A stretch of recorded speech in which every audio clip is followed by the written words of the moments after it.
बिहार में sewer Lok Sabha seat को लेकर खूब चर्चा हो रही है और सीवर लोकसभा सीट जो है हॉट सीट बनकर सामने आया है, क्योंकि आरजेडी के तरफ से रितु जायसवाल को उम्मीदवार बनाया गया है, जिसके कारण सीवर लोकसभा का समीकरण पूरी तरह से अलग दिखाई दे रहा है।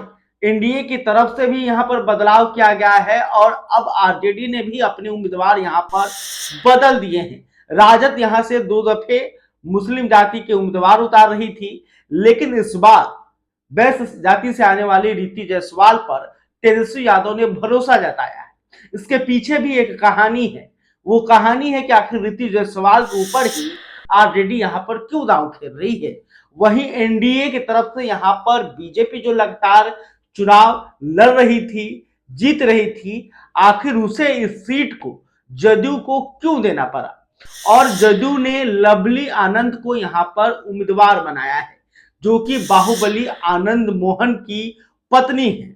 और आनंद मोहन की पत्नी के लिए नीतीश कुमार ने अपने जिद पर इस सीट को बीजेपी से लिया है और क्यों लिया है यह भी बताएंगे। और लवली आनंद जो कि अपने साख को बचाने के लिए चुनाव लड़ रही है, तो वहीं रितु जायसवाल खुद को साबित करने के लिए, अपना साख बनाने के लिए मैदान में उतरी है और ये चुनाव काफी ही रोमांचक होने जा रहा है। सीवर की बात करें तो सीवर जो सीट है 1977 में बना, तब से लेकर 2004 तक यहां पर राजपूत जाति के ही नेता सांसद बनते रहे। मात्र एक दफे मुस्लिम समाज के जो हैं वो नेता जो है सांसद बने, तो राजपूतों का यहां पर गर रहा। लेकिन फिर 2004 के बाद बीजेपी के तरफ से रमा देवी उम्मीदवार बनती है और उसके बाद रमा देवी यहां से लगातार चुनाव जीतती रहती हैं। रमा देवी वैश्य जाति से आती हैं और रमा देवी का टिकट इस बार कट गया है। बीजेपी ने उन्हें कहीं से भी उम्मीदवार नहीं बनाया है। रमा देवी जो लगातार कई सालों से सीवर लोकसभा सीट पर बनी रही, जो लोगों के नेतृत्व करती रही, उन्हें बेटिकट कर दिया गया है, जिसके कारण उनके स्वजातीय वैश्य जाति में नाराजगी देखने को मिल रही है। और आसपास के सीटों को भी देखा जाए, जैसे सीवर के बगल में पूर्वी चंपारण है, वहां से राजपूत जाति के उम्मीदवार राधा मोहन सिंह को ही रिपीट किया गया, जबकि यह कहा जा रहा था कि पूर्वी चंपारण में बीजेपी उम्मीदवार बदल सकती है। राधा मोहन सिंह भी काफी पुराने नेता हो गए हैं, 5 बार से अधिक बार सांसद बन चुके हैं, तो उनका भी टिकट कट सकता है। लेकिन बीजेपी ने पूर्वी चंपारण में कोई बदलाव नहीं किया और ना ही किसी वैश्य को उम्मीदवार बनाया।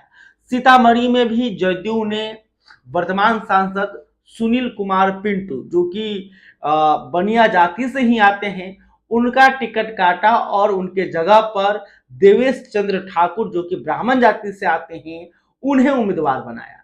तो इस वजह से बनिया जाति के पास जो 2 सीटें थीं, शिवहर और सीतामढ़ी, वहां के सांसदों का टिकट कट गया और उस जाति से किसी नेता को एनडीए के तरफ से उम्मीदवार नहीं बनाया गया।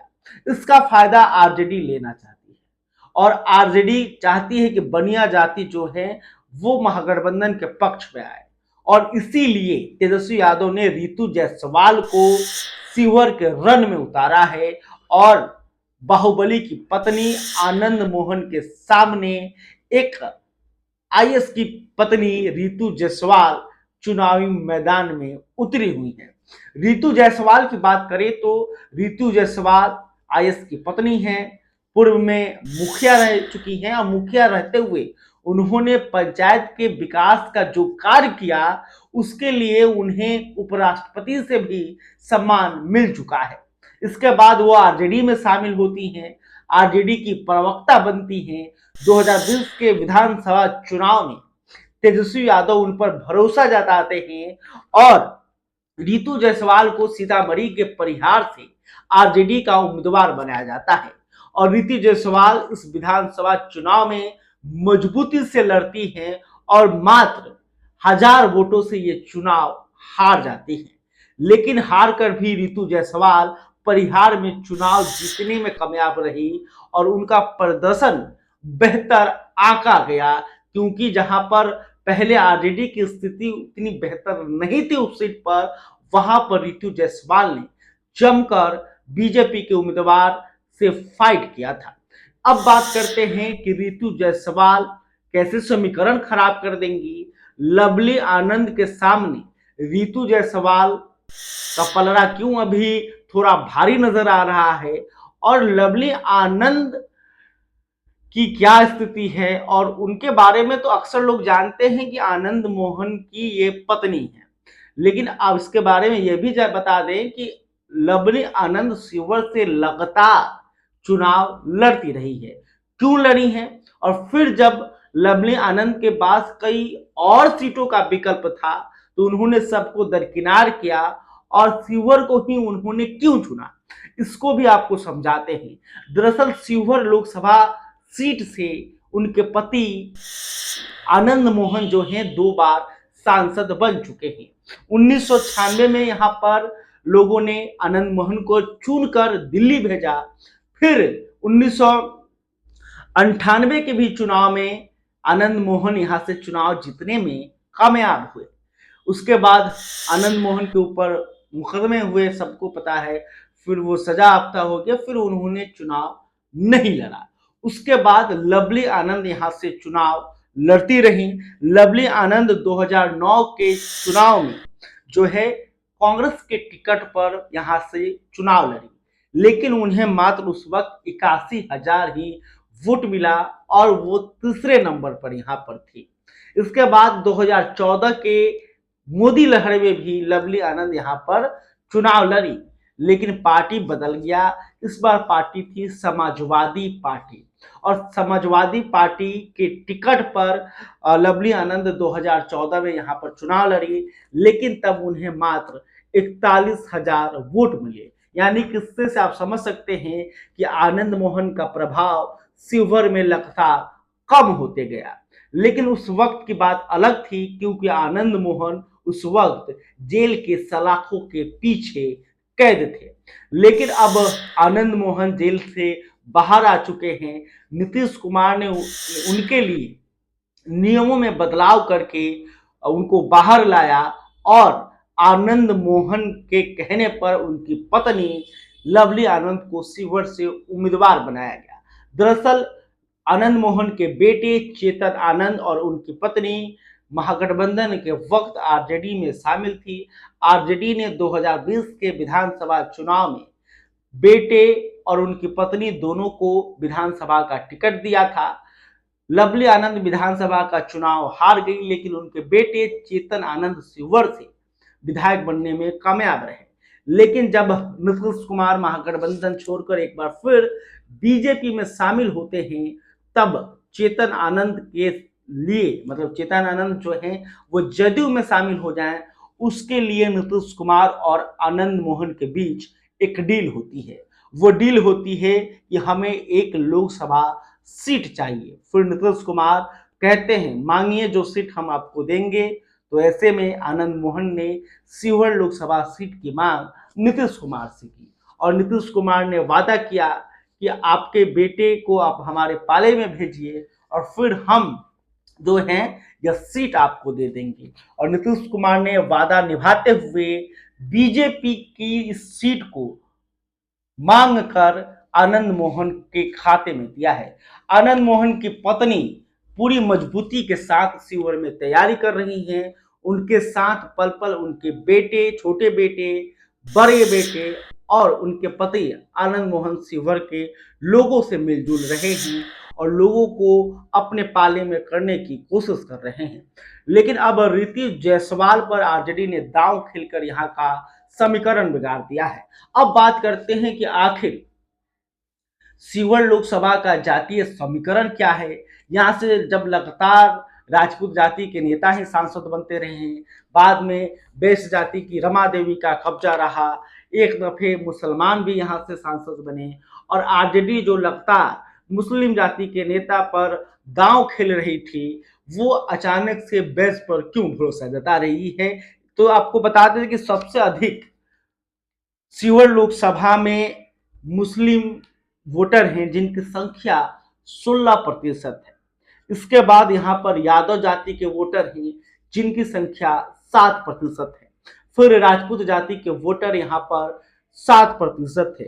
पासवान जो कि चिराग पासवान के साथ रहते हैं उनकी संख्या यहाँ पर 6% है।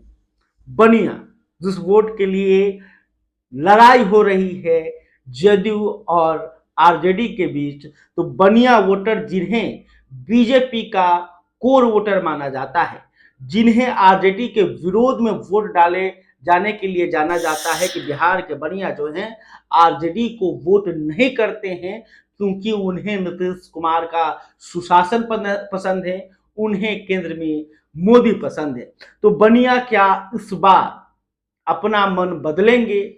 बनिया क्या एनडीए से बदला लेंगे? क्योंकि उनके 2 सांसदों का टिकट कटा है और रितु जायसवाल जो कि स्वजातीय हैं, जिन्हें आरजेडी ने उम्मीदवार बनाया है, साफ छवि की हैं, एक अच्छे परिवार से आती हैं, तो क्या रितु जायसवाल को बनिया जाति के मतदाता पसंद करेंगे? तो देखिए, बनिया वोट तो बिखरना लगभग तय है, लेकिन कौन कितना अधिक वोट अपने पाले में करेगा वो अपने लिए जीत का रास्ता खोल देगा। इसके बाद कुशवाहा जाति की भी संख्या यहाँ पे 5% है। तो कुशवाहा यहाँ पर गेम चेंजर साबित हो सकते हैं। कुशवाहा जिधर जाएंगे उसका पलड़ा भारी हो जाएगा और इस लोकसभा चुनाव में लालू प्रसाद यादव ने कुशवाहा जाति के नेताओं पर जमकर भरोसा जताया है और कुशवाहा जाति के करीब 3 उम्मीदवार बनाए हैं और 1-2 उम्मीदवार कांग्रेस के तरफ से भी बनाया जा सकता है। तो कांग्रेस महागठबंधन जो है कुशवाहा जाति का वोट अपने की तरफ खींचने के लिए ये समीकरण अपनाई है। तो इस समीकरण का कितना फायदा शिवहर में होगा यह देखना होगा कि क्या कुशवाहा जाति के जो कुछ वोटर हैं वो एनडीए से टूटकर महागठबंधन के पाले में जाएंगे। इसके बाद यहाँ पर रविदास जाति की संख्या है जो कि बीएसपी को वोट करते रहे हैं, ये भी करीब 4.5% है। फिर कुर्मी जिन्हें नीतीश कुमार का कोर वोटर माना जाता है, उनकी संख्या यहाँ पर 5% है। मलाह यहाँ पर 4.5% है। मलाहों के सन ऑफ मलाह मतलब जो दावा करते हैं पैशन, तो मलाह जाति का वोटर की संख्या भी यहाँ पर करीब 4% के आसपास है। मुकेश सहनी अब तेजस्वी यादव के साथ हेलीकॉप्टर पर घूम रहे हैं, महागठबंधन में शामिल हो गए हैं। आरजेडी ने अपने कोटे से 3 सीटें इन्हें दी हैं, तो देखना होगा कि मुकेश सहनी खुद को साबित कर पाते हैं या नहीं कर पाते हैं। क्या मलाह जो वोटर हैं वो मुकेश सहनी के कहने पर बीजेपी को वोट ना करके आरजेडी की रितु जायसवाल को वोट करेंगे, ये देखना होगा। इसके अलावा ब्राह्मण जाति की संख्या यहाँ पे 4% है। तो ठाकुर का कुआं को लेकर जो विवाद हुआ था, जिस तरह से ब्राह्मण बनाम राजपूत की लड़ाई आपको यहाँ पर देखने को मिली थी और आनंद मोहन ने मोर्चा संभाल लिया था, मनोज झा के खिलाफ खूब जमकर उन्होंने बयानबाजी की थी, तो कहीं ना कहीं इससे ब्राह्मण जाति के जो वोटर हैं वो आनंद मोहन से थोड़े नाराज हो गए थे। तो इस नाराजगी को दूर करना भी आनंद मोहन के लिए एक बड़ा चैलेंज है। तो इस तरह से आप समझ रहे होंगे कि किस हिसाब किताब से शिवहर की जो लड़ाई है वो काफी चुनौती भरी हुई है और ना ही आनंद मोहन के लिए आसान है, ना ही रितु जायसवाल के लिए ये आसान है। तो देखना होगा कि इस कांटे की लड़ाई में कौन किस पर भारी पड़ता है। खैर, अभी तक आपने हमारे चैनल को सब्सक्राइब नहीं तुरंत कर, इस खबर को लेकर आप क्या सोचते हैं कमेंट करके बता सकते हैं। वीडियो फेसबुक पर देख रहे हैं तो हमारे पेज को भी लाइक कर लें। बहुत बहुत धन्यवाद।